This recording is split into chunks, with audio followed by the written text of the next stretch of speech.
Hello, everyone, and welcome to the Schematic, the official podcast of the Cinematropolis.com, your home to thoughtful conversations on film.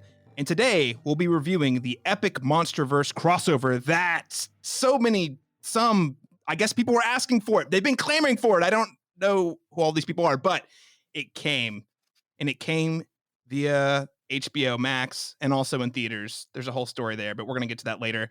I am so excited to be joined by a round table of guests today. The first one, though, I just got to point this out. I want to avoid confusion. There's really not room for two Calebs on the schematic. So the only way this is going to work is if I say that this is my like nemesis type thing, because really I just want everyone to know there's only room for one Caleb. So you could call him Nega Caleb. You could call him Caleb Haldane, the host of the Red Six podcast.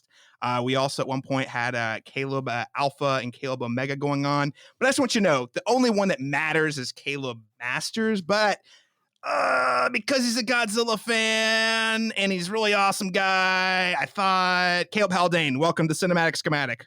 Thank you so much. I would like to point out that you are clearly the evil half, though, of this duo. Listen, only good guys make it exclusive so that they can only be one person of their namesake on their podcast. Definitely, only the best kinds of guys do that, right?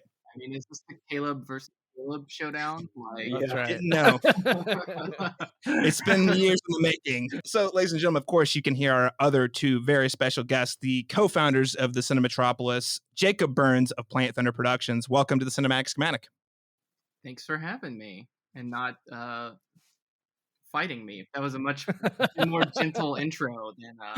Yep. I gotta claim my territory. Otherwise, the Mecha Caleb's gonna show up at my doorstep, and I don't want to have to fight that person, okay?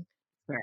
Also, joining the table, recording on his birthday, by the way, ladies and gentlemen, let's give him a huge happy birthday. Welcome, Zachary Burns of Planet Thunder Productions, also, again, co-founder of the Cinematropolis. Welcome back to the Schematic. Hey. Happy birthday! Thanks. Guys, birthday edition. I don't know what we're here for. I can't tell if it's to celebrate Zach's birthday. I can't tell if it's to fight Caleb. Honestly, I mean, the two Calebs fighting it out might be the greatest birthday present I could ask for. So let's get this going. Jacob, you did bring the cake though, right? Oh, metaphorically, yes. It's my favorite kind of cake. Metaphors. The cake is the friends we've made along the way. Yeah.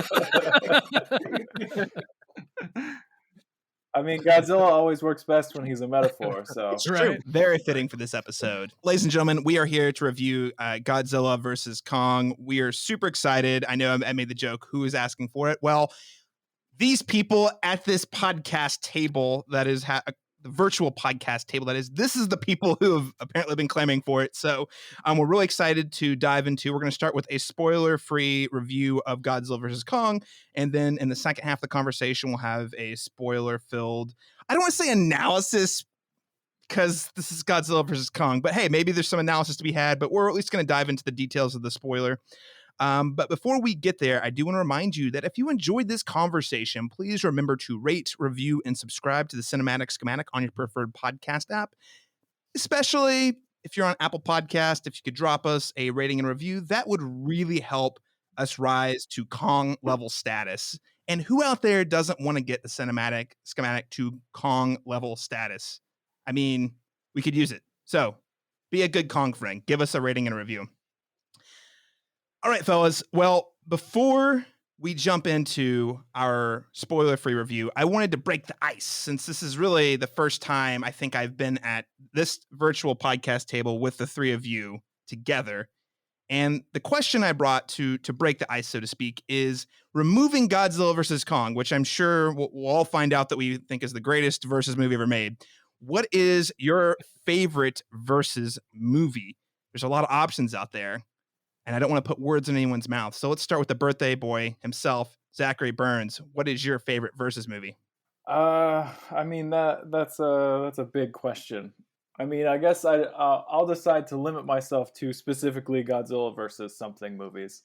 And in that case, I'd probably have to go with Godzilla versus Destroya, which is an incredible Godzilla movie. It's one of my favorites and most watched of any of the Godzilla movies. It came out in the mid 90s. It was like 95, 96. And it marked the end of the Godzilla Heisei era that went from 1985 through to Godzilla vs. Destroyer, which it's incredible. I don't want to spoil it for anybody because you should just go out and watch it. But it absolutely rules. So are you saying this is outside of Godzilla versus Kong? This is the greatest, you would say, versus other Godzilla versus movie? Specifically, Godzilla versus something movie, yes. Because if we're rating Godzilla movies, obviously 1954 Gojira original is the king of all of the Godzilla movies. But Godzilla doesn't fight anybody in that, except I guess humans. So if we're specifying Godzilla fighting something, then Godzilla versus Destroyer is where it's at. Right, Godzilla versus Destroyer. Great pick. I had listeners, you're going to find out I'm a very bad fan of Godzilla, and by that I mean I'm like the most casual fan of Godzilla, as in I've seen some movies and like half of them. So all three of these folks can run circles around me with Godzilla knowledge. I haven't seen that one. I want to turn it to the other Caleb though. My nemesis. You could say he's a mechanical he's more machine now than man, or Caleb. Mecha Caleb. What is your selection for your favorite versus movie? It's funny. I had Godzilla versus Destroyer as one too, but I came with a backup in my just in case someone took that from out from under me, and it'd have to be The People versus Larry Flint. Ooh, all right. A little bit outside the box. It's a versus movie in a societal way, more of the legal term, but I don't think that was excluded here. And yeah, it is actually just a very solid movie about kind of the legal process and how sometimes that can get confused with the public of the form of public opinion, right? And so how do you separate those two? And I think it's a good movie that actually gets down to the nuts and bolts of how we look at our society and what we use as mirrors in our society. Very cool. I'm all for a good story, really diving into the legality. I think it's important. Justice system and how it works is really important to understand. And in that justice system, we love lots of court cases with versus things. So great recommendation. I'm going to drop that in the show notes for listeners as well. Jacob Burns, what did you bring for us? What is your favorite versus movie?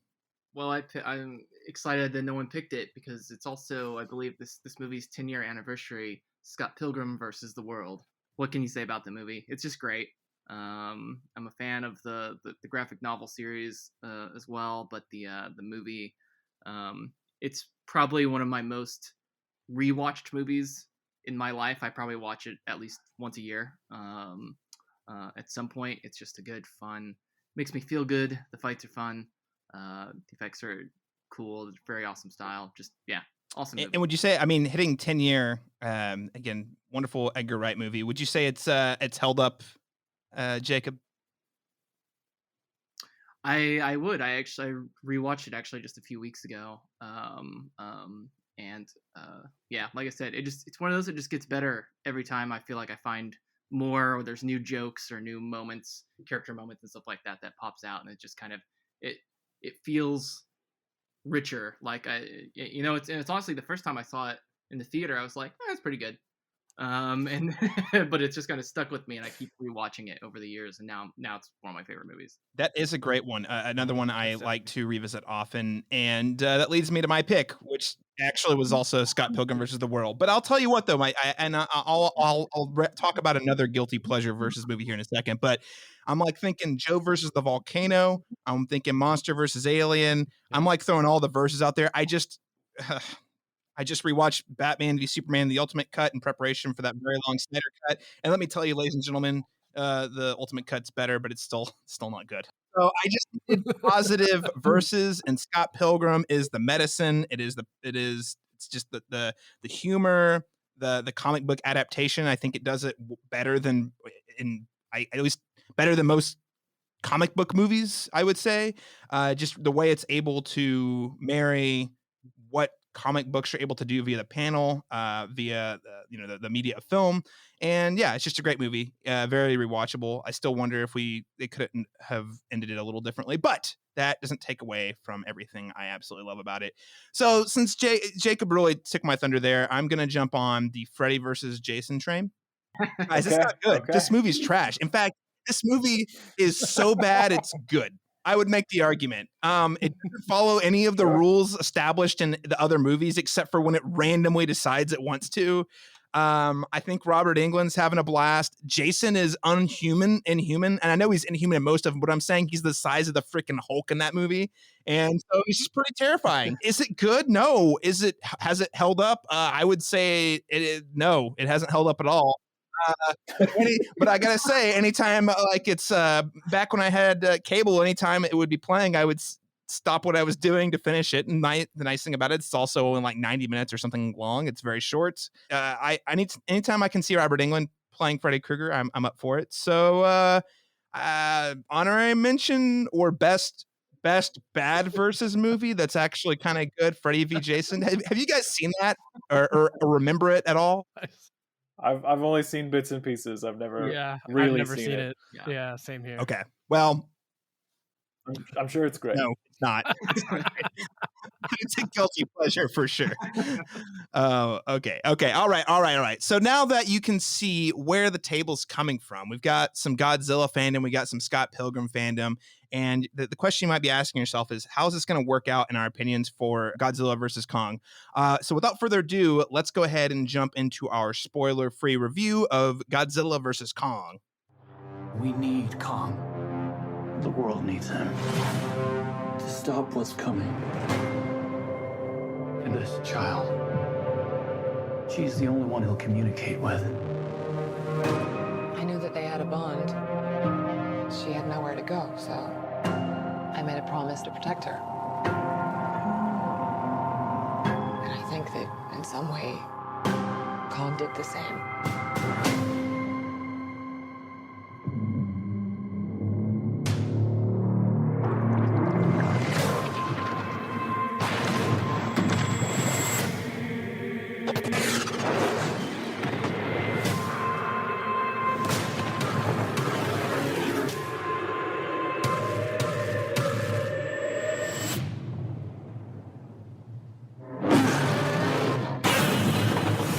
Godzilla. All right, so a little bit about Godzilla versus Kong. According to IMDb, it's the epic next chapter in the cinematic Monsterverse that pits two of the greatest icons in motion picture history against one another. Bigger than Freddy versus Jason, bigger than Alien versus Predator, it's Godzilla versus Kong. The fearsome Godzilla and the mighty Kong, with humanity caught in the balance. I actually am not sure about that last part. I don't think the movie is too concerned about the humanity caught in the balance, but we'll get to that. Gentlemen, let's. I really want to give listeners a sense of how we felt about this Monsterverse so far. I mean, this is the fourth entry, so we're talking about 2014's Godzilla, 2017's Kong Skull Island, and then 2019's Godzilla King of Monsters. I just want to give listeners a sense of how do we feel about those, because I do think it is going to inform in some ways what we thought of this movie. So Caleb Haldane, we'll start with you on this. What have you thought of the Monsterverse so far? Yeah, so far I've been really happy with the Monsterverse. It's really brought a lot of, I believe, Toho's spirit to an American production. I thought that they've done a decent job in actually honoring the past, unlike maybe 1998, where it's a lot of fish. Yeah. But I feel like they really kind of understood the source material this time around and were paying attention to it. I really think that they've done a great job with it. Kong Skull Island is the outlier because it's not really a Toho property at all. But it is trying to do something that Toho did in the past. The third movie in the chronological order that is Godzilla is King Kong versus Godzilla. And that movie, it is not King Kong. I'll just say that is what we like to say on our podcast. That's Bing Bong versus Godzilla, because That's not King Kong. So I was pretty excited to finally see a real rendition of Kong against, the Titan that is Godzilla. Okay. All right. So we've got a Monsterverse fan who is also, again, very well versed in the roots of Godzilla. And I didn't even realize that was, you said the third Godzilla movie? Mm-hmm. Yeah. That's crazy. Mm-hmm. That's Yeah. crazy. Like, we got to have them fight right now. Yeah, that comes really from like the Ray Harryhausen production was like this was at its peak kind of thing, and so the only other big monster in cinema at the time was Kong. So Toho was chomping at the bit to make this happen, and it took a long time for them to convince Harryhausen and the studios over here that they could do it justice. And then when they got it, they're like, oh shit, we can't. And so they just scrapped it all because they were going to do a stop motion Kong, and they're just like, we can't, let's make a suit. And the suit just like, it doesn't capture Kong like the stop motion did. Yeah, no, good note. And an important history here because, again, this is in a lot of ways a redemption story for just the idea of Kong versus Godzilla. Jacob, let's turn it to you. What have you thought about the Monsterverse overall so far? Yeah, I feel pretty similar as Mr. Haldane over there. I have overall been very pleased with it, pleasantly surprised by it. I definitely, when they first announced that they were doing new Godzilla movies and stuff like that, I definitely was very leery about that. But it's turned out overall very positive for me. One thing I do really like about it is that each of these Monsterverse movies kind of has its own feel and tone. Like they have actually kind of let directors kind of bring their own vision to the world a little bit. Like it kind of has that loose continuity of like Monarch and stuff like that. But overall, like Godzilla versus Kong looks just aesthetically very different than Godzilla 2014. So I think that's been really cool and interesting that they've been able to pull that off as opposed to a lot of other blockbuster franchises where all the movies basically look the same. That's been I've really kind of enjoyed that about the Monsterverse, is how they've all kind of looked and felt a little different while also staying true to the characters, especially Godzilla and the Toho properties and stuff like that. So yeah, I'm happy. Yeah. No, I'm glad you call out the differences there because, I mean, I would say Godzilla 2014 is closest in tone to maybe like a cross between the original Godzilla, like the original Godzilla, and with the jaws of the kind of jaws, you're waiting for the shark to show its face sort of thing. The first one, Yeah. I don't know what you would compare Kong Skull Island to exactly. It's, I guess, going for the Vietnam War movie vibe, sort of. I really like that one a lot, actually. But that one's the one that's for me is the most muddled in terms of like what was like key inspirations for it. And then of course Godzilla King of Monsters, I think is you guys can elaborate. It's because I'm going to get the terminology wrong, but that's really feels like it's an homage to the early to mid 90s Godzilla movies, right? If you're talking about the Japanese movies, it's the Heisei era, which started in 1985, 84, I think, and went until Godzilla vs. Destroyer, which ended in the mid 90s. And there's about 10 movies in there. So again, a very important historical reference there. It's interesting to like Godzilla movies are broken down into who the emperor of Japan was at the time. So I initially thought like, okay, Showa era, that must be like a crew or like a director or something, because they all have a feel, right? Like the Showa era feels the same. And then we went to I don't know how to pronounce it, if it's Heisei or Heisei era, but that was just another Japanese emperor. That wasn't like a purposeful break in style. It was just how they chronologically order things. It's more typical to do that in Japan, to break things up based on the ruling classes at the time. That is really interesting. We're gonna keep gushing about this probably throughout the show, if not like in some other separate episode. But that's really that is really fascinating, and I didn't know that. So the more you know, and I think again, but I think though I'm really glad you're laying that out there, Caleb and Jacob and Zach, because I think I would even say more than Kong. I think Godzilla has a real tied to just history, Japanese history in particular, but I mean just history in general. There seems to be a real value on the legacy and like where the character come from and how it's evolved. Toho, of course, I know is very particular about how Godzilla is represented and you know in what ways he's portrayed, even the way it's like framed. So again, I think that's really important to understand how we get to Godzilla versus Kong 2021. Zachary, I want to turn it to you. Bring us home here. Anything else you want to add about the Monsterverse? What have you thought? Yeah, honestly, I'm on board with what our other two fellows have said. I've enjoyed all of the movies for their own reasons. There's things I could nitpick about them, but overall, I think they've all been a lot of fun.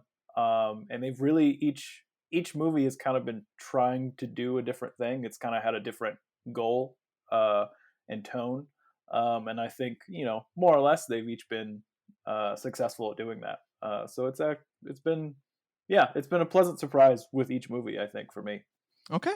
All right. So you three are really pleased. I'm going to be the outlier. I'm not disappointed. I think I have just been very middle of the road on pretty much all of these. My favorite is actually Kong Skull Island, which again is not the Godzilla. It's a lot different. Like there was way more liberty they could take with that movie. It's the one I liked the most. I did really like a lot about Gareth Edwards' 2014 Godzilla. I think it could have been shorter. And I got a little annoyed by the Jaws approach. But by the time we got to the end, I was like, okay, really, let's just watch Godzilla blow shit up. Okay. But we did get a really epic monster fight and it totally lived. It worked. It was like, hey, once it finally happened, even it took forever. Once it finally happened, it felt very rewarding to see the cool, the Godzilla kaiju fight. And then also the way Godzilla came in, I thought did a really good job at establishing that, okay, yeah, Godzilla terrorizes stuff, but really he's there for the people, which really I think is important in this movie as well, because when Godzilla starts just randomly attacking things, Stranger Things over here is like, hey, this is not normal. This is not right. There's something going on because it's not in line with Godzilla. So I like that one. Not gonna lie, and I don't want to spend the whole time talking about it, but really didn't care for Godzilla King of Monsters. I think it's a couple things. One, I actually thought the trailers were incredible, and I got really hyped, probably to my own detriment. One. And two, wow, what a cast of people. What a crazy, amazing cast of people they got for that movie to talk about a bunch of stuff I actually don't care about whatsoever. And the monster fights just kind of happen randomly, not randomly, but like they just kind of happen whenever, So yeah, I wasn't a big fan. I believe all three of you gentlemen, though, big fan of Godzilla King of Monsters. So if you could, we'll keep it short, but if you tell me why I'm wrong, and also why you think that movie was so essential to setting the foundation for Godzilla versus Kong. Well, first of all, I'll just say, and I should have said this about the Monsterverse movies. I personally have loved or found joy out of all of them, but I also have no desire to defend them. Whatever criticisms people have about any of them, I really can't argue against them because they are totally valid. But all I know is that it works for me. And sometimes, I can, outside of the intellectual analysis of all, the craft and all that stuff, sometimes movies just work. And these movies, especially King of the Monsters, work for me. I think a huge part of it probably is nostalgia for the Heisei era. That's kind of my favorite era of Godzilla. It had more, especially amongst those movies, there's more of a continuity between the movies. And there's kind of a more consistent cast of characters outside of Godzilla. And King of the Monsters brought in, it kind of had a lot of, I'm also not generally a person who likes just a lot of like winks to the audience, but for some reason in King of the Monsters, every wink just got me super stoked. So anytime The Mothra anytime team- Watanabe Yeah. showed up, you just started laughing because that's exactly what he does in both of those movies the whole time. Yeah. Yeah, it was basically that. But yeah, like whenever, they mentioned like an oxygen destroyer weapon at one point in King of the Monsters. The Mothra twins are at least implied to exist. Like, lots of winks that only us high sci nerds would notice. Just very when I know the first time me and Zachary saw King of the Monsters in the theater, I think we saw it in Dolby, and whenever I think it was whenever it kind of like implied that there were Mothra twins, or at least twins both interested in Mothra.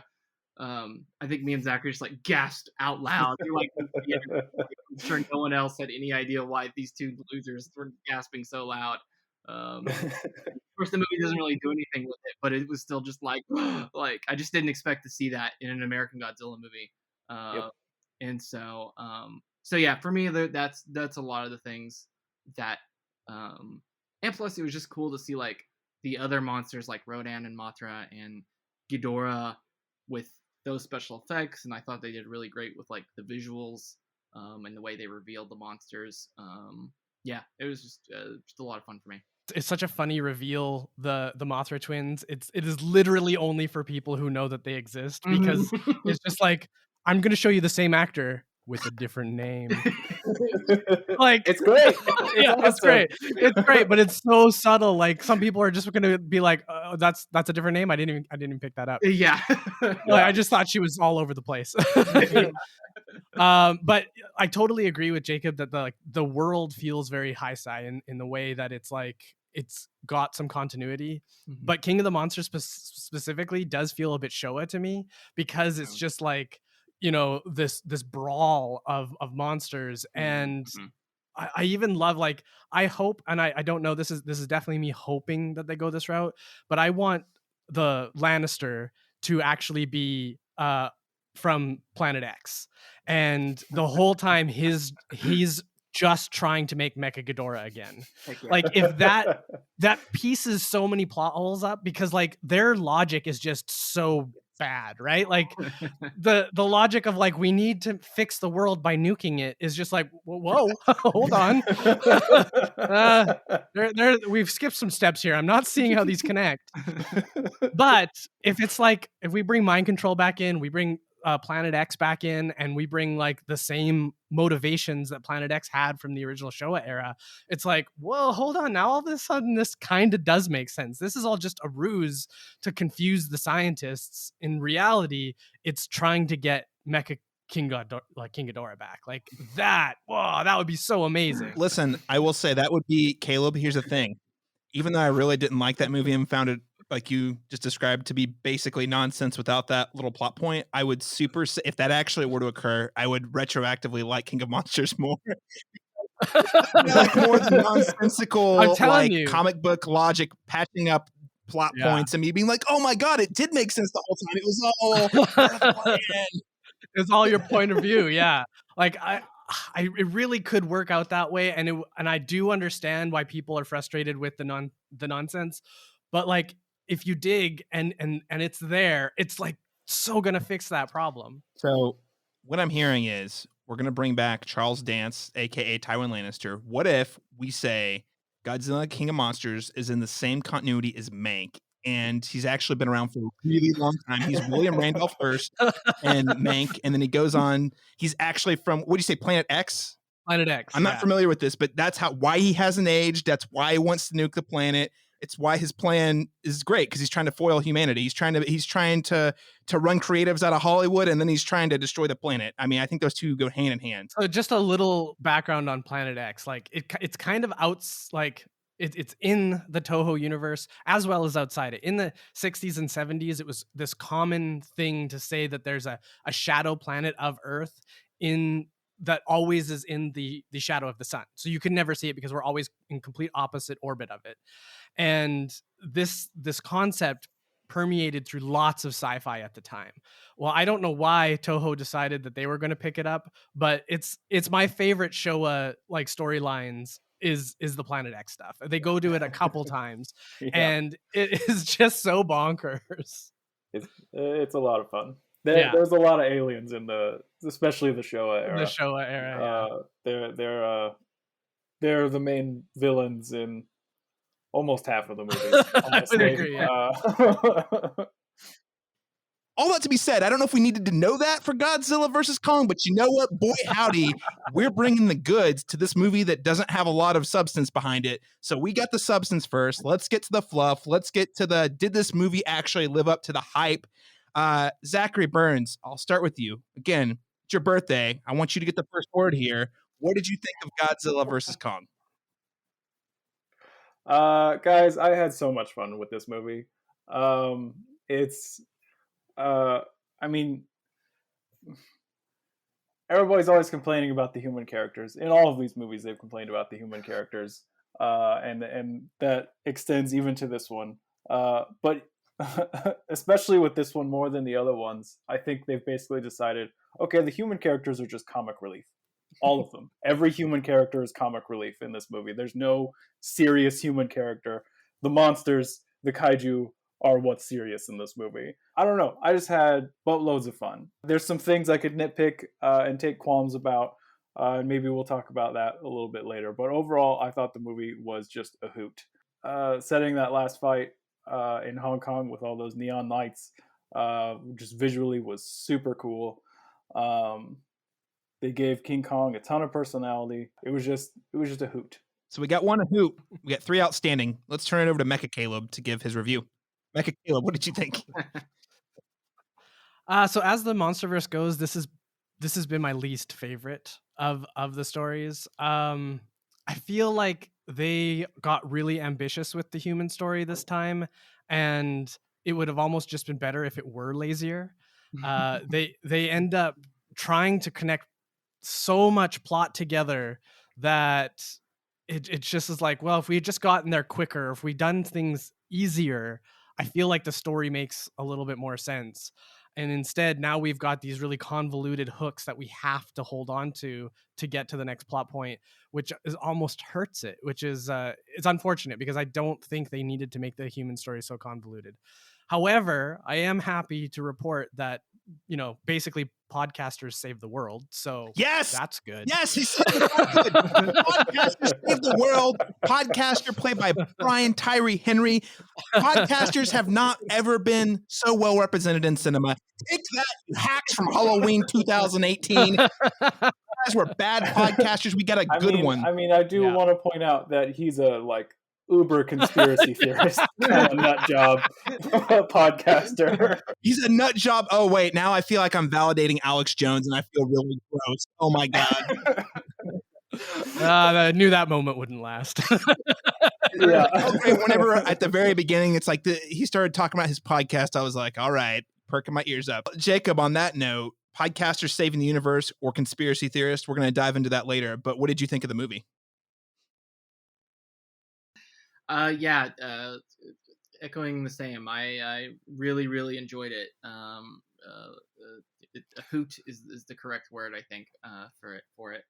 I loved the aesthetic, just kind of the neon aesthetic. There are times where I was watching the movie and I was like, wait, am I watching Tron right now? Because that's kind of awesome. Godzilla versus Tron. Maybe that's the next one. I really loved all that. I thought, I definitely there are some critiques it's definitely more of a King Kong movie than a Godzilla movie. And so I was a little disappointed that we stay away from Godzilla so much.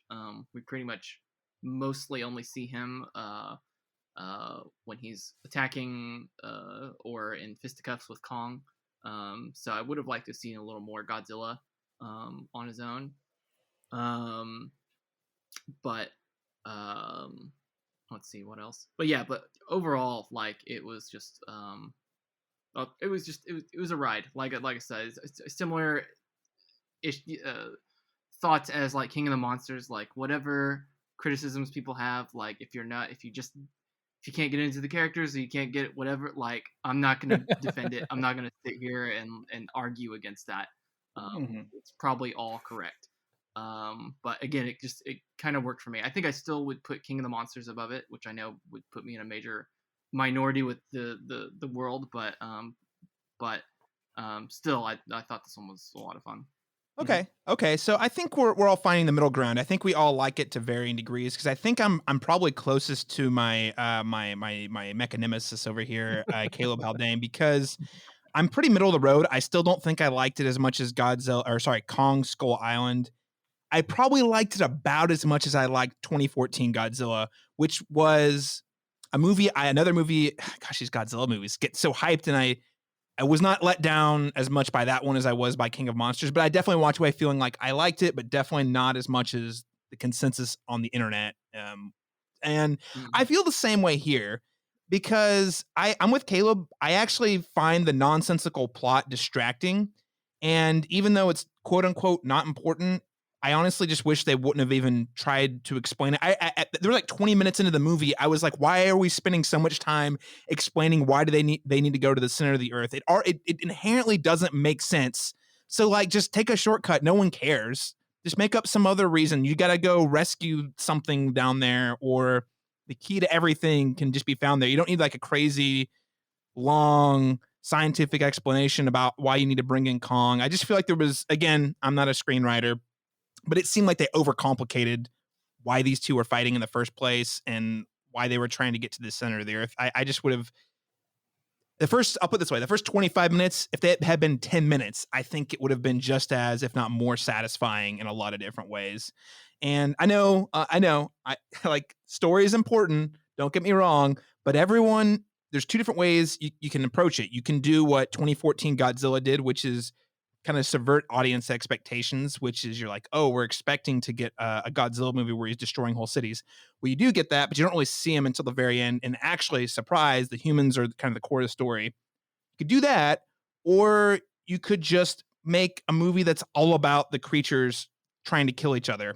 And I think this movie tries to do a little too much of both. And at the end of the day, I feel like it makes a less enjoyable movie. That said, I definitely felt rewarded. The fight on the boats mid-movie was awesome. I loved it. I cheered. Like, whenever just how like Godzilla would cut these ships in half just by swimming through them, it was amazing. I thought it was incredible. And it lived up to the spectacle. This is not a critique on the film more so much as it is a critique on the release strategy. This movie was originally slated to come out in May. I probably would have felt a little more safe, or at least willing to take the risk to see this on an IMAX screen, because the spectacle is incredible, and it just didn't quite, at least on my setup, was not quite the same as having a true big screen experience. I think it would have been best experience there first. Again, you can do that right now. This is a personal preference. Again, not a critique on the movie as much as it is just like, I wish it would have been a little easier. I wish the timing would have been different, so that I could have seen it on that huge IMAX screen. The last thing I will say about it is, I guess it actually ties back into the story point. I called the entire plot of this movie. Like, if you remove all the nonsensical mumbo jumbo about why we've got to go do XYZ, like, the plot beats are extremely predictable. Not a big deal, but because that's not right. We're not here for story, but I just was like, okay, so this is a versus movie. There's about 3 ways versus movies go down. This one is probably going to do one of those, and it did. And in fact, I was like, this fight's that we saw in the trailer is going to happen halfway through the movie. And then there's going to be, and I won't speculate to avoid spoiling movies, but I'll just put it this way. Like, it's very easy to predict if you remove all the like convoluted like exposition. The actual plot is very straightforward and something you've seen before. Not really a critique so much as an observation, because like no one's there for the story. So would we say that it was worth it though? So, I mean, 2014, this is 7 years of buildup. This is way longer than the Avengers had to wait to have a crossover. Did you guys think that it was worth the buildup and the hype? And Jacob, I'll start with you on this. Yeah, overall, like, I think it and I guess I should say, way back when they first, because they announced that there was going to be a Godzilla versus Kong movie like a long time ago. Oh yeah. And I have to admit, like, even though I liked that first Godzilla movie, I was very skeptical. I was like, what? Like, we already did that, and we know how that worked out. Like, because just throwing two corporate properties at each other just for ticket sales, like can end up very poorly. But then I kind of, as they kept making these Monsterverse movies and I kept liking them, I got more and more excited at the idea. Once I had a better idea of what they were going for. But yeah, overall, like I said, like it was fun. So yeah, I'll say it was worth wait. Why not? Okay. So lives up to the hype. You get 1 thumbs up. Yeah. All right. So Zach, what do you think? Live up to the hype? Yay or nay? Yeah. I mean, I think it lives up to the hype. I mean, especially what these movies have turned to now. I mean, it's basically just a giant roller coaster. You're going there for the thrills and the fun of it. I'm on board with that. That's what, throughout the history of Godzilla movies, throughout the about 70-year history of Godzilla movies, that's what most of them have been about. And as a Godzilla fan since I was a tiny little child, yeah, I'm pretty much on board with that strategy with Godzilla movies. So yeah, I think it builds up to that. Okay. All right. So Caleb, lay us out. Did you agree? Do you think this actually lives up to the hype? I think I do, just because when the monsters are on screen, it is all you want. Like, it is what you're there for, and it pays in spades when that's happening. So, like, if they had somehow fumbled there and then just really nailed the human story, this would be a whole different thing and nobody would like it. Like, you have to nail Kong and Godzilla. And in my opinion, they do. It's other places they drop the ball. And so, yes, it does live up to the hype and the build up, and it was all worth it. My nitpicks are elsewhere. Okay, I'd agree that people showed up to see giant CGI monsters fight each other, and they didn't disappoint. And they did it under the directorship of Adam Wingard, a director who I like, but has been kind of hit or miss. So I was a little concerned. He delivered. He even brought the cool soundtrack and the neon lights with him from the guest. So I think it's a win all around. This movie in particular. Before we jump into spoilers. Sure.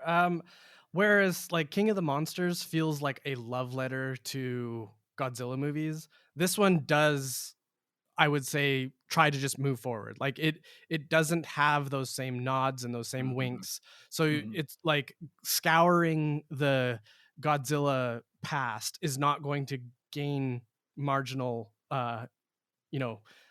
you're not going to like this anymore just because you're very aware of the history of Godzilla. This one does set on its own, and it is supposed to stand on its own, and there is not that same nod. That's not good nor bad. That's just to say, like, there's ways to enjoy King of the Monsters and to its fullest. This doesn't have those same trappings. So go into it knowing that you're here for that ride. You're not here for mythology, That's interesting because I think it goes back to what Jacob was saying earlier, just about the Monsterverse in general, because each movie has been really unique and you kind of get different things from. I think that the one that's the closest to what we get here is probably Kong Skull Island, where it's just you're kind of on a ride.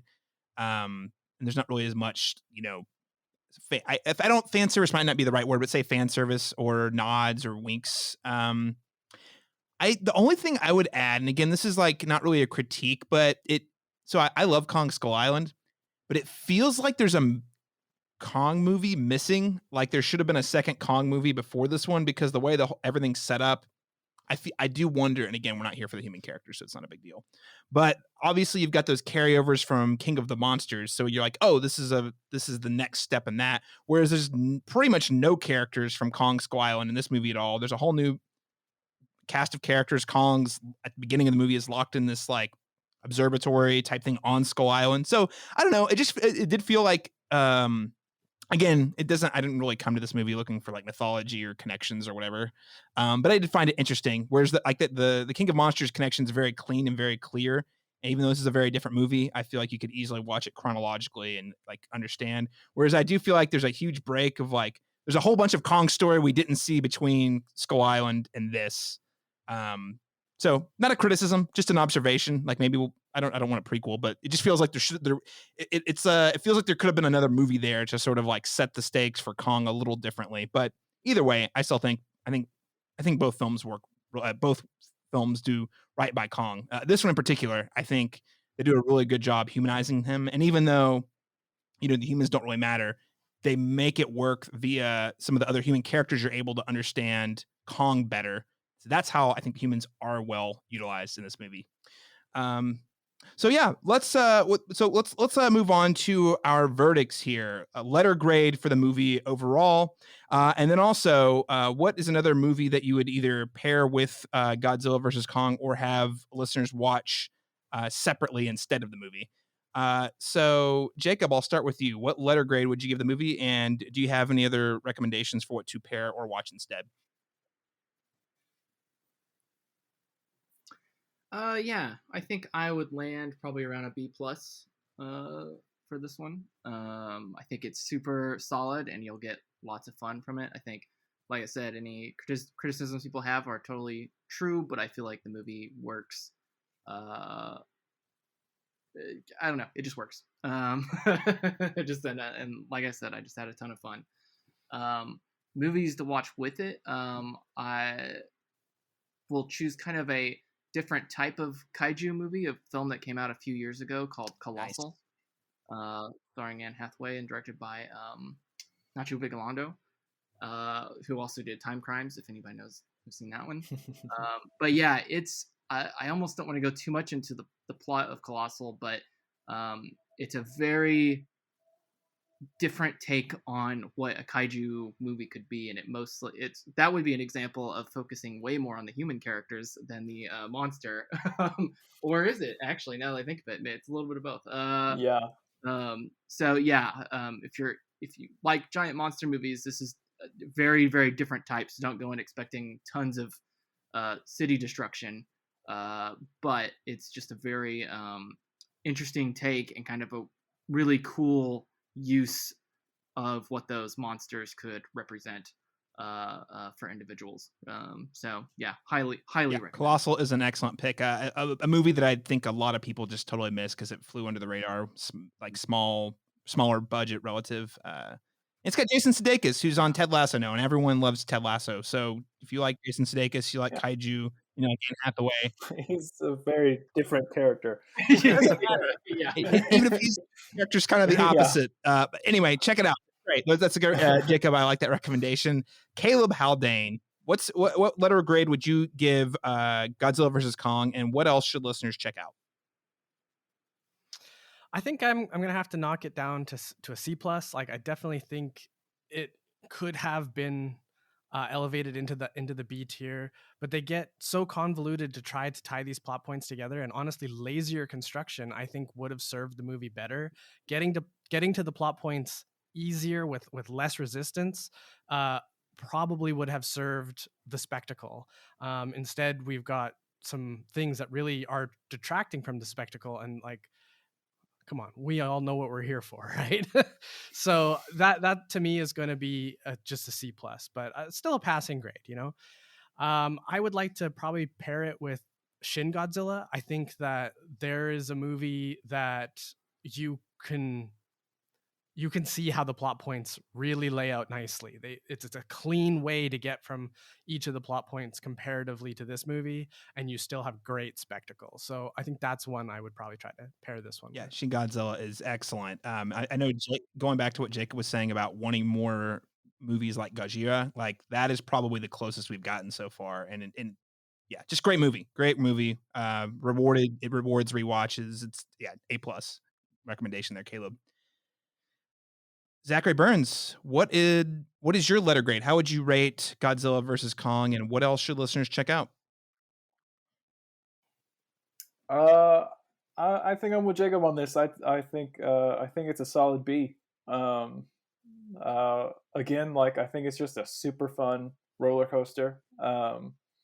That just, I don't know, bunch of thrills. If you just go into it ready for fun, it's going to deliver the fun. And that's, sometimes that's just enough. And I think I've got a few different recommendations on what to either watch or watch instead, depending on your own different tastes. If you like thrill rides and fun, as this movie delivers, then honestly, just watch almost any other Godzilla movie, because they're all a lot of fun. I might specifically just ease your way into it. I might suggest something I looked this up. It's Heisei, not Heisei or Heisei. It's both. I might suggest something from the Heisei era, because they're not so old that the effects are, for some people that can be a barrier to get into when it's some of the Showa era period stuff where it's all pretty low tech stuff, which I think adds to the charm. But I know for some people that can be a barrier. So if you might go for the Heisei era, the late 80s, early 90s Godzilla era stuff, there's some really good stuff in there, especially Godzilla versus Mothra, the Battle for Earth is really good, as well as there's Godzilla versus King Ghidorah movie in there that's super awesome, and Godzilla versus Space Godzilla totally rules. It's where Godzilla fights a space version of himself with giant crystals on his shoulders, and he's blue, and it's great. So that's what I recommend if you enjoy the more roller coaster fun ride versions of Godzilla and King Kong. If you don't like those, if you think those are silly and ridiculous, then I would suggest check out the original Godzilla movie from 1954, the original Japanese version, not the US edit, which is called Godzilla King of the Monsters. That's another one. It's interesting to watch because of what changes they made to it. But the original Japanese 1954 version is actually, it's a serious, dark drama. And it is incredible. It is, to quote Martin Scorsese, it is cinema. And then I would also suggest watch the original King Kong movie from the 1930s. And again, it's like, it is not a comedy at all. And interestingly enough, both King Kong and Godzilla in their original movies start as very tragic characters that you feel actual sympathy for, while also being kind of scared of them. So if you want to see what these monsters can be when they're taken very seriously, and really pulling all the drama out of that, watch the original versions of these characters, because both of them are truly great movies. All right. A lot of Godzilla recommendations over here. I am going to I guess I'm going to be the downer and give it a C. I've got the lowest score. Because I think I just echo a lot of what Caleb said. I think this movie is fun. It delivers on what you want.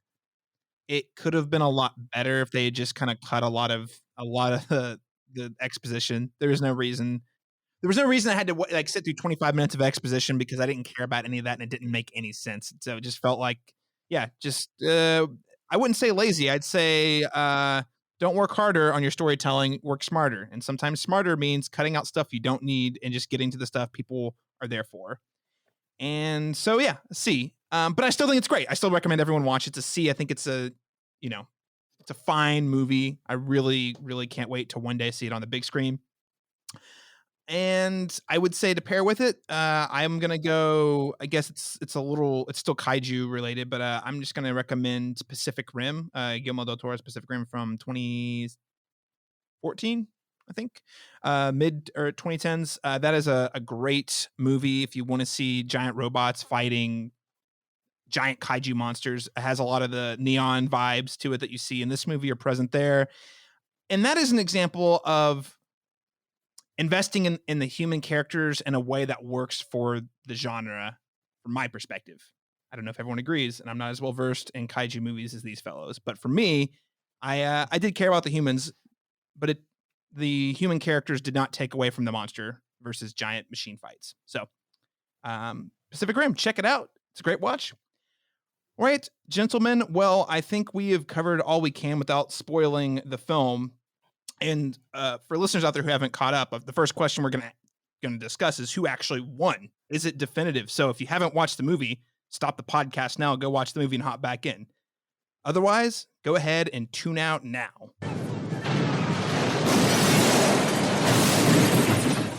Damn. That is a negative impact. I repeat, that is a negative impact. Negative impact, sir. Negative impact? That's the goddamn Chrysler building we're talking about here. You told me he had it locked on. Echo 1, we had you locked on. The heat seekers can't lock, sir. He's colder than the buildings around him. All right, gentlemen, we are in the spoiler section, so all the cards are on the table. Who actually won? And do you think it's an argument? Caleb, I'll let you take the lead on this one. Who do you think won? It's Godzilla. Like, he he takes pity on Kong at the end and just walks away from him. But they gave us 3 rounds of Street Fighter, and Godzilla came out on top. Would either of you gentlemen disagree with that? No. Godzilla definitely came out on top. Like, King Kong fought valiantly, got in lots of good blows. If maybe Godzilla was having a bad day, it might, the end might be reversed, but at least in this movie, ultimately, King Kong and Godzilla fought a few times, and Godzilla came out on top every time. I think the movie did do a good job of, yes, Godzilla definitely was the winner. But they still, bringing in, we haven't even talked about the third character who Mechagodzilla. Mechagodzilla, yeah. And so I thought that was a clever way, like you alluded to earlier, like everybody walking into that movie knows Mechagodzilla is going to show up at the end. There's no question, and I don't think the movie hides it. Like, the name of the company was Apex. Like, I mean, like they're the Apex Cybernetics. Yeah, like clearly they were going to build a giant robot. Yeah. And so, so I thought that was a clever way to like actually have, because I think that might be the one thing that I didn't quite anticipate, is there being a winner before the Mechagodzilla shows up. I think we all thought it would be a situation where the main bad guy shows up before there's actually a definitive winner. And then they team up, and then and then they go fight that third monster together, or third enemy together. But this actually had a clear winner, and then this other guy shows up, and then the loser steps up and realizes that there's a bigger threat, and helps the person, even though this guy just beat the shit out of him. And so they both get triumphant moments.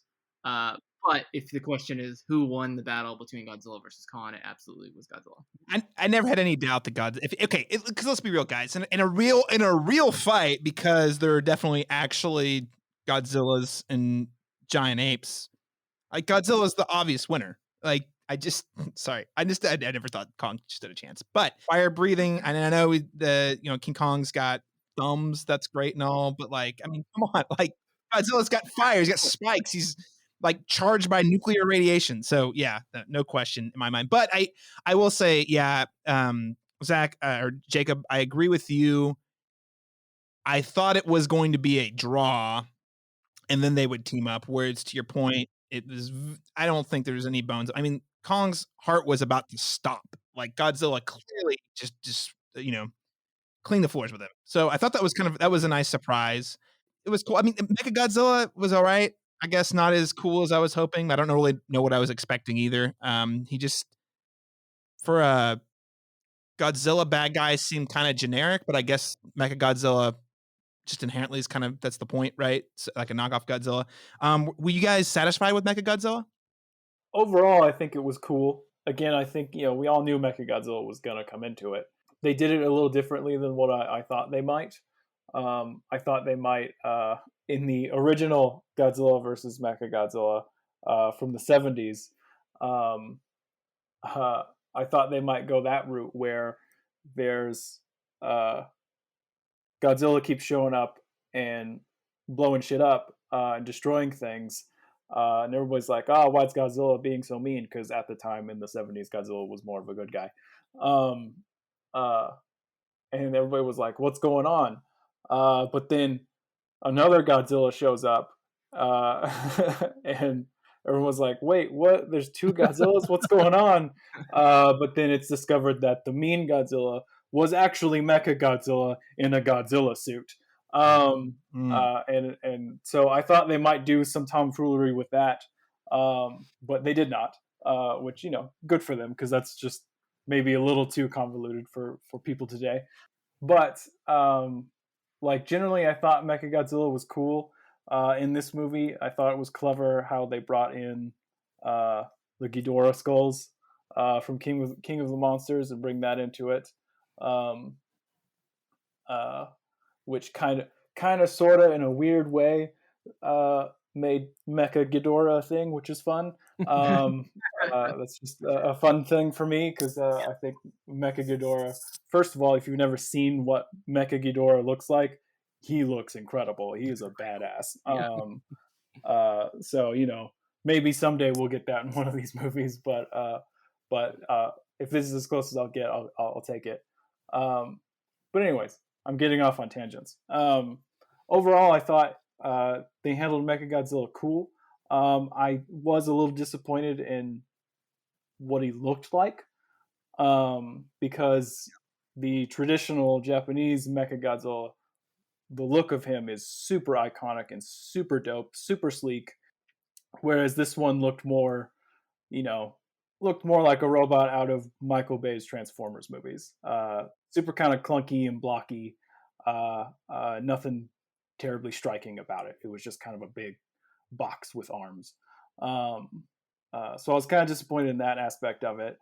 And then I will also say, while I think the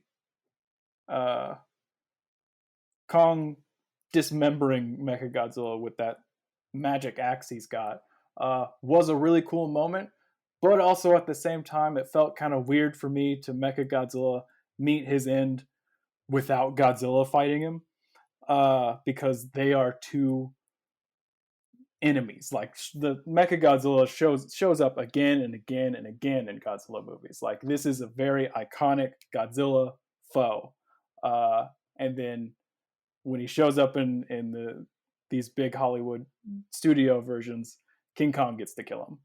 So I was kind of disappointed in that Godzilla didn't get to have more of an active role just at the very end of like ripping his head off or something. That was a really cool fatality, Mortal Kombat fatality style death, though, right? The death was super awesome, but and I'm not asking for a lot.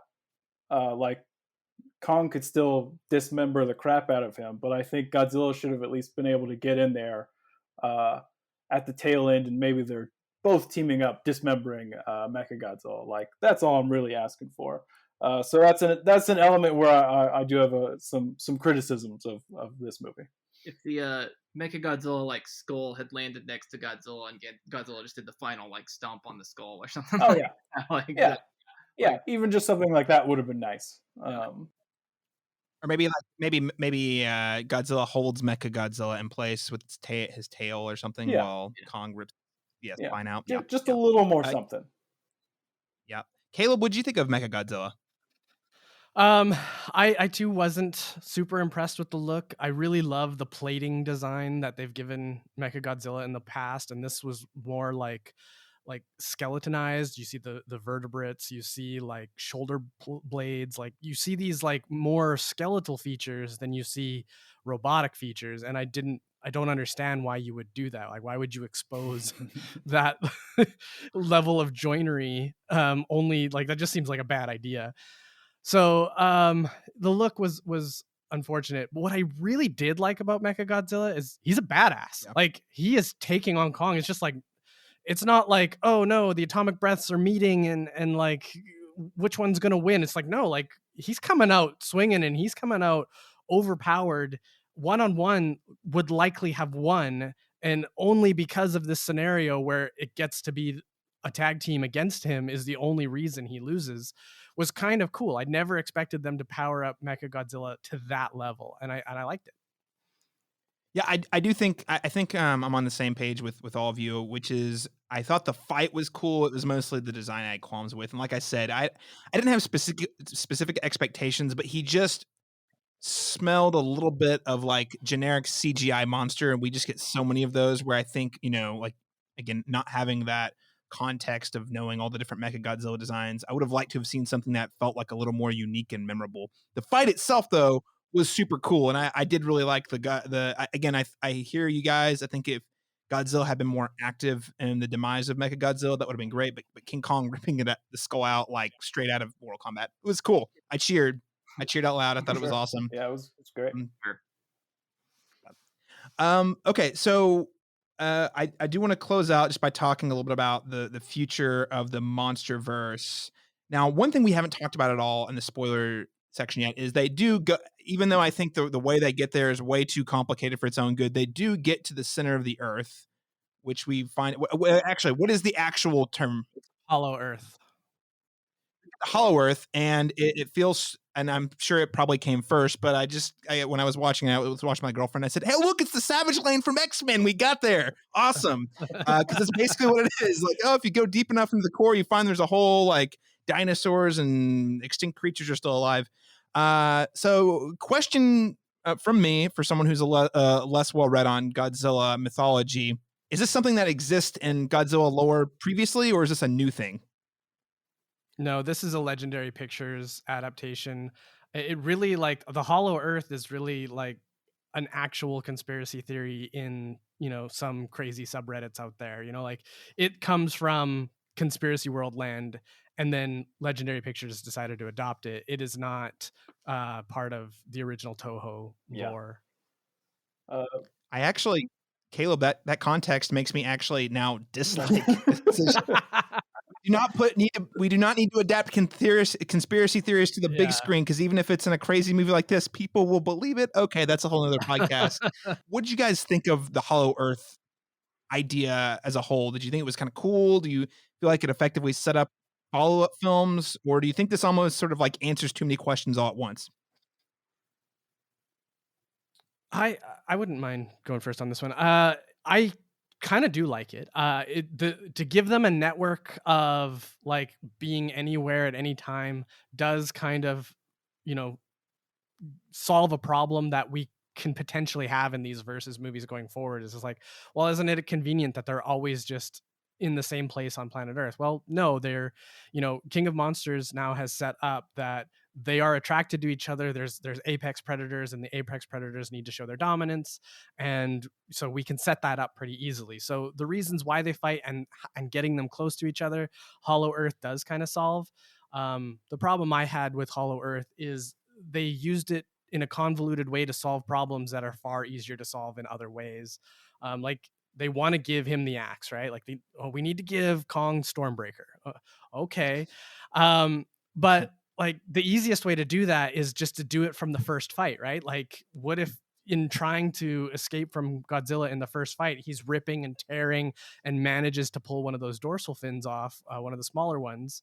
Then now he's got that. Like, that's an easy way to solve that. We don't need to go to the center of the earth and bring a child along on the only time this has ever been attempted, all people have died mission before. Like, that seems completely irresponsible. Listen, and he's got to put the axe back in the place that's carved out, because I actually still don't know, but it's important that he does that. Stormbreaker is also apparently the key to unlocking the power of the center of the universe. So I guess, but all of these things are just unnecessary, and we can have all of our plot points that we like, because there's lots of them here, and get to them easier without having to make this chain. And I'd love to hear, Jacob, you had mentioned the girl before, and I feel like this is a character we need to kind of look into, because it's both very important and very irresponsible. I mean, that's parenting, right? Jake. Just in general. The little girl is one of my favorite aspects of the movie. I thought that actress was really great, and I read that she's actually really deaf in real life. And I think this is her first movie or something like that. So I hope she has a lot more movies in her, which could be cool. But yeah, no, I hear what you're saying, but also I've seen all the Showa movies where kids are brought along on dangerous missions constantly. Mainly just because I thought she was such a great character and probably the best character in the movie, human character at least. And that connection to Kong was really what made Kong work. And that's kind of what I felt on.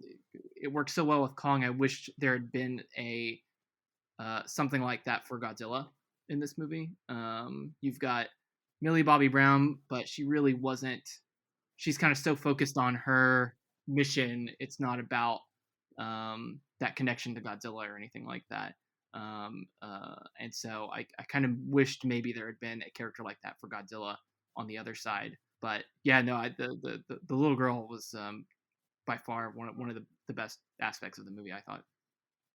Here's a take. I don't even know if I'm fully behind it, but I'm just going to throw it out there because while I did like the little girl, like just as a sort of, it's going to sound terrible, but essentially when you boil it down, she's a plot device and a way for the audience to connect more deeply with Kong, which is great. I think she still could have lived in the movie, but also I think if the goal was actually to simplify the plot point, like it was actually to simplify the plot, you pretty much probably could have cut her out.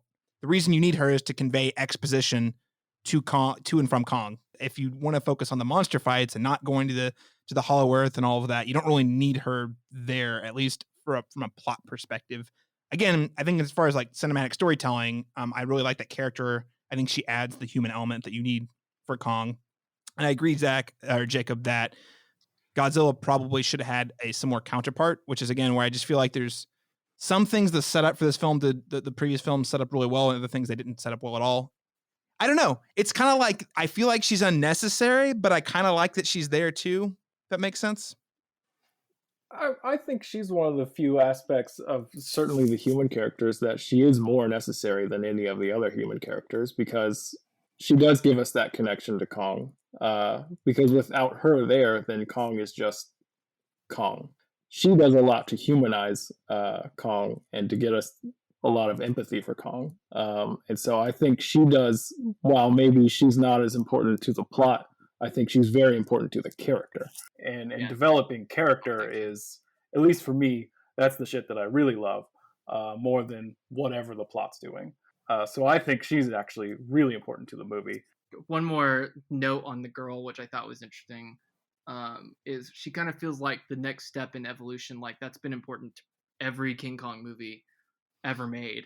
Is there he has some sort of connection to some human female, and I think in all of them up until now, it's always been a white blonde woman, and so I thought that was interesting. It's kind of a next step in the evolution of that connection and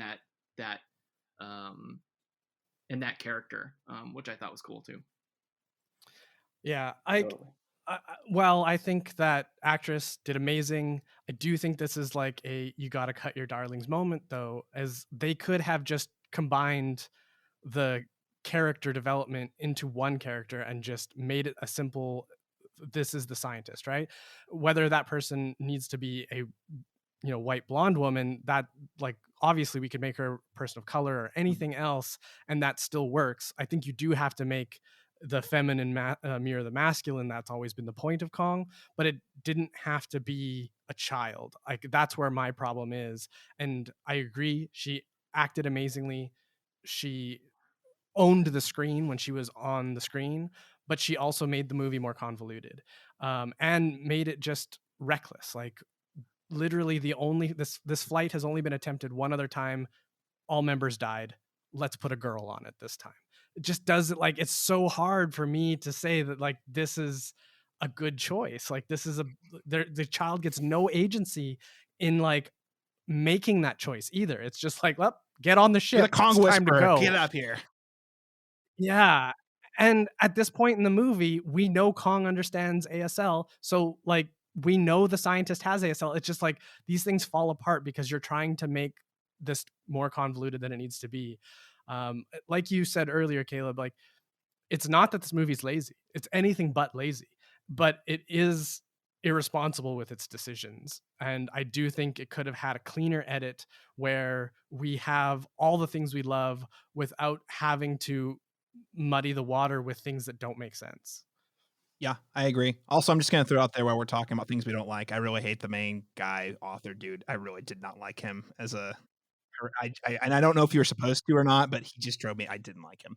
Drove me crazy. But I know I just like again, it's not like it doesn't break the movie, but I think I tend to side more with you, Caleb, in the sense that like this movie adds extra characters for no reason.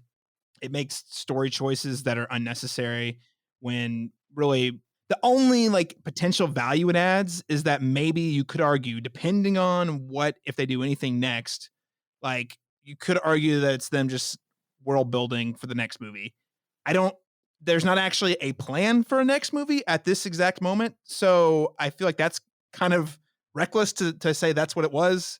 So at the end of the day, I would say, yeah, let's cut your darlings. Let's cut the movie by about 20 more minutes. I know it's already still, I think it's under 2 hours. So it's not that like it's super long, but like just give us exactly what we signed up for. Don't overcomplicate it. Don't add more characters. Just get to the giant kaiju fighting each other. There's ways to work in the human elements in a like lighter, more satisfying way or simpler way, I would say. But I don't know. That's a take. I don't know. We don't all agree on this one, but either way, audience, what do you think? You can let us know by sending us emails to thecinematropolis@gmail.com. All right. So this is to really bring this conversation home. Like I said, there's not really a plan in place per se for another movie at this exact moment. But this movie is actually making a lot of money internationally and even domestically. It is the highest grossing weekend we've had since the pandemic began. So, which is kind of funny because Godzilla King of Monsters did not perform well at all. And so, it is looking like there's demand and interest for another movie. If the box office receipts and those HBO Max subscriber counts stay up, do you guys want another movie? And if so, like, what would you like to see? Caleb, I'll start with you, and then we'll go Jacob, and then Zach. I definitely want. Like I've already laid out I want a couple movies. Like I need Planet X. I need Mecha Godzilla. Like there's a series of 10 movies to get where I want to be, but I want on that train. All right. Well, you can't argue with that. Jacob, do you have your 10 movies mapped out? That's probably the better question. Yeah, I mostly just have a list of all the monsters I want to see him fight.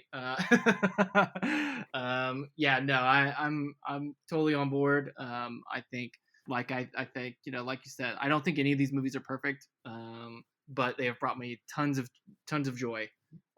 So I am totally on board with whatever they want to do. And yeah, I hope we get some. I want to see Biollante up there. I think there's a ton of potential for a Biollante battle. And like Zachary mentioned, Destroya could be really sick. Yeah, there's the groundwork has been set for any of these monsters to appear. I'm just saying, like, the groundwork has been set. Yeah. What's really crazy is Legendary also has the rights for Gamera right now. Oh, so we could get something that we've never had possible before. Go. Oh man, yeah. Let's get show me Godzilla and Kong hanging out with a giant turtle. Yeah, flies. Guys, I want it. I'm gonna drop it on there. You know what else Legendary Pictures owns? Pacific Rim. So I think that the real decision is going to come down to, is Toho satisfied enough with the partnership to continue allowing Legendary to make these movies? It appears that it's been a pretty good partnership so far. Here's the other potential curveball. Legendary and Warner Brothers, at least for a while, were very not happy with each other because Warner Brothers did their whole HBO Max day of release strategy without consulting Legendary. And there was at least talk of, I don't know any of the details or if it was real, but there was certainly a lot of buzz about even like potential legal action that came out of that. So, I mean, they made it work. We got this movie on HBO Max and in theaters, and it's doing well. So it seems like it's a win for everybody. So that very well might clear up any tension that was there. But I do have to wonder, like, is Legendary Pictures, who has worked very closely with Warner Brothers for a long time, are they going to want to continue to invest in that relationship or take it elsewhere? And I think if the answer is take it elsewhere, it could be a really long time before we see the next one. So I hope that's not the case. I hope the positive reception in the box office is enough to kind of keep this train on the track, because I don't know. I want to see what they do with it next. I really like the space, the Planet X idea, Caleb, because it's just so wild and crazy and out there. And at this point, we now know what's at the center of the Earth. Well, where do you go beyond that? Well, you go to space. That's the only other place you can go. Either that or parallel dimensions and parallel realities. I could be wrong, but I don't think we're going there. So, yeah, give me more King Kong movies. Give me more Godzilla movies in particular. I'd love to see. Like you guys said, there's any number of iconic creatures that Godzilla could fight. So bring us those movies, and hopefully audiences keep turning up for them. So fingers crossed that the movie gods will bless us with more Monsterverse films. Oh, and I guess I should throw this note out there. We've already mentioned a couple others. Were there any other monsters that you're like, I wish Legendary would work this into their Monsterverse? Hedorah. Hedorah. Give me Godzilla versus the smog monster. Just give it to me.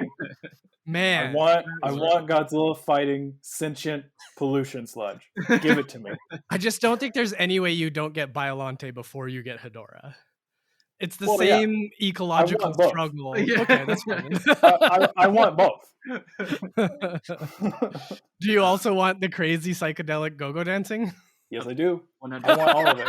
Guys, Godzilla versus Hedorah is one of my favorite Godzilla movies. It's on the verge of being experimental art film. Like, it's amazing. Yeah. Oh, it really is. Like, even for Godzilla movies, it's really weird and out there. Isn't that the one where he flies away at the end? Yeah. I'm sure everyone has seen the GIF of Godzilla kind of curling up with his tail under his legs and kind of flying through the air, projected by his atomic breath. That's where that comes from. It's in this movie. It's incredible. And there's lots of psychedelic dancing. The story of how this movie came about is great. And we don't have a very shortened version of it. Is basically the head producer of all the Godzilla movies from the very beginning through to the end of the Heisei era, Tomoyuki Tanaka, who actually had a hand in creating the original Godzilla. He was sick in the hospital when this movie was being produced, and so the director had more creative freedom to do whatever he wanted, and so he took it. And then, because the movie's weird even for 70s Godzilla. And that director, I'm blanking on his name, but he never directed another Godzilla movie again after that. Because the producer was not happy. But guys, it is such a unique, awesome Godzilla movie from especially the Showa era, and it's great. Everyone should watch it. My favorite scene in that one is like they're trying to do that typical trope where it's like a bunch of people protesting on a site, and like in Independence Day, it's like they're on top of the roofs, right? Well, here they're supposed to be on Mount Fuji, and they're like they're talking about this scene before you actually see it, and there's millions of people there, blah blah blah, and then they clearly didn't have the money for the extras, so they shoot it. You go to it, it's like 12 people, and they're not even moving. They're just like, are you shooting? You're live? Oh yeah, okay. Like, it's so weird. It is such a weird like production glitch that makes it into the movie. It's fantastic. What a history with Godzilla. So many beautiful things that we've experienced in cinema in one way or another. All right, gentlemen. Well, we have been talking a lot. So consensus is Godzilla versus Kong. We recommend it, and to varying degrees. We've got some qualms here and there, but overall it's a good time. So I want to make sure that our listeners are able to chime in on all the cool things you're doing. Caleb Haldane, all jokes aside, it's been a real pleasure having you on the podcast, just talking about Godzilla movies. Good to just see you again. Always a pleasure in these COVID, fingers crossed, tail into the COVID times, but seeing a friendly face here. So it's been a pleasure having you on. Can you tell listeners a little bit more about Red 6, maybe those who haven't heard of you before? Tell us a little bit about what you guys do and also where they can keep up with all that work online. Yeah. So I'm a co-host of a podcast called the Red Six Podcast. You can find us at www.red6podcast.com. That's all spelled out: REDSIXPODCAST.com. And we will be continuing this conversation here in our, coming episodes, because there's still so much to talk about. Like, we really didn't get to talk about the ships. We didn't really talk about the three-phase fighting. There's Apex in general. There's still a lot, and we will continue this conversation over there. I'd love to have your listeners check that out. And but we're a podcast that is a comedy focused podcast, with our roots just being in nerd culture. Yeah, it's a fun time. Longtime listeners, I've been on the show several times, and it's always a good time. Jacob, how about you? Where can people keep up with you and your work online? For sure. Yeah, the best place is on Instagram and Twitter. So I just changed my handles, so let me see if I remember what they are. On Instagram, it's at Jacob and Burns, and on Twitter, it is at a film by Burnsy. Oh, I've been meaning to ask you about that new Twitter handle, but I like it. Burnsy, film by Burnsy. It's good. Very memorable catch. Birthday boy, Zachary Burns. Where can people keep up with you and your work online? Well, you can keep up with me and how much I talk about Godzilla on Instagram and Twitter. Both handles are at Left Eye Burns. All right, fantastic, everyone. Make sure to head on over to those social media channels to wish him a belated happy birthday, because you're definitely not listening to this until a few days after his birthday, but wish it to him belated nonetheless. Of course, you can find me tweeting about all the things film, television, video games whenever I make my way onto Twitter at C Masters Talk. That is letter C Masters Talk. You can find all of the things over at the Cinematropolis.com, Cinematic, Schematic, any of the written essays we do. Cinematropolis.com. Check it out there. You can also keep up with the posts by liking us on Facebook at the Cinematropolis, or on Twitter. And we don't really use Instagram anymore, but on Twitter at the Cinematrop. Ladies and gentlemen, thank you so much for tuning in today. We hope you can go have a kaiju-sized rest of your day. We'll catch you again next time.